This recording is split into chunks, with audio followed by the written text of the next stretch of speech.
જય માતાજી. હું જલધારા પંડ્યા. નવરાત્રિ દરમિયાન માતાજીનું સ્થાપન આપણે કરીએ છીએ. તો કેવી રીતના કરીએ છીએ?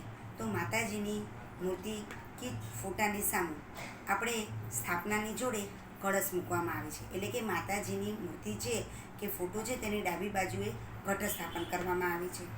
તો કળશની સ્થાપના કેવી રીતના કરવાની હોય છે? તો ધાતુનો અથવા તો માટીનો ઘડો હોય છે. હવે એની અંદર 5 વસ્તુઓ આપણે મૂકવાની હોય છે: દુર્વા, સોપારી, રૂપિયો, કંકુ અને હળદર. અને કળશના કંઠે નાળાછડી બાંધવામાં આવે છે. કંકુથી સાથીઓ કરવામાં આવે છે. અને જળથી ભરેલો આ કળશની ઉપર શ્રીફળ મૂકવામાં આવે છે, જેને ચુંદડી સ્વરૂપે માતાજી બેસાડવામાં આવે છે. એટલે આ ઘટ સ્થાપન પણ એક પ્રકારનું માતાજીનું સ્વરૂપ જ કહેવામાં આવે છે. મિત્રો, કળશ સ્થાપનનું મહત્ત્વ એ છે કે સમુદ્ર મંથન વખતે જ્યારે મહાલક્ષ્મી માતા નીકળ્યા તેની સાથે એક અમૃત કુંભ પણ નીકળ્યો હતો. એટલે કે અમૃત કુંભ આ સ્વરૂપ દર્શાવવામાં આવે છે કે આપણે જે કળશમાં જે જળ ભરેલું છે એ સમૃદ્ધિનું પ્રતીક છે. એટલે આપણા ઘરમાં આ કળશની સ્થાપના કરવાથી સમૃદ્ધિ, સુખ સમૃદ્ધિ વર્ષ દરમિયાન સારી રહે છે, માતાજીની કૃપા રહે છે. બીજું, ઝવેરા વાવવા.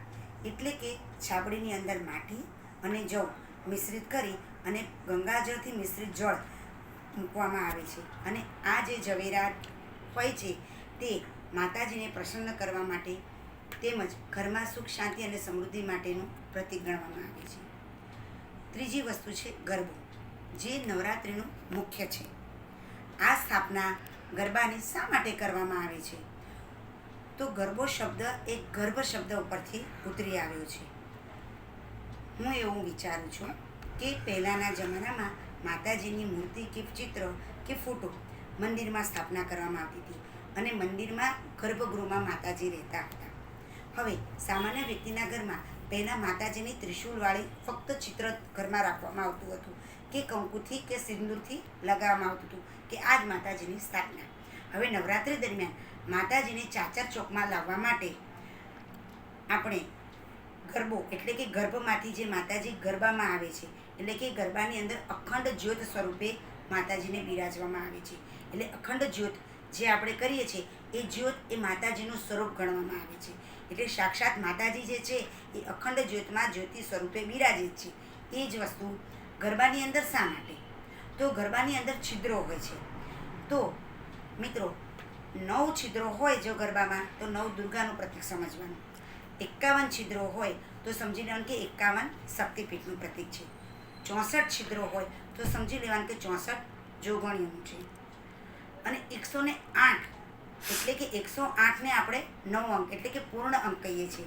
108 ઘણા મણકા કહે છે કે એ પણ પૂર્ણ અંક છે.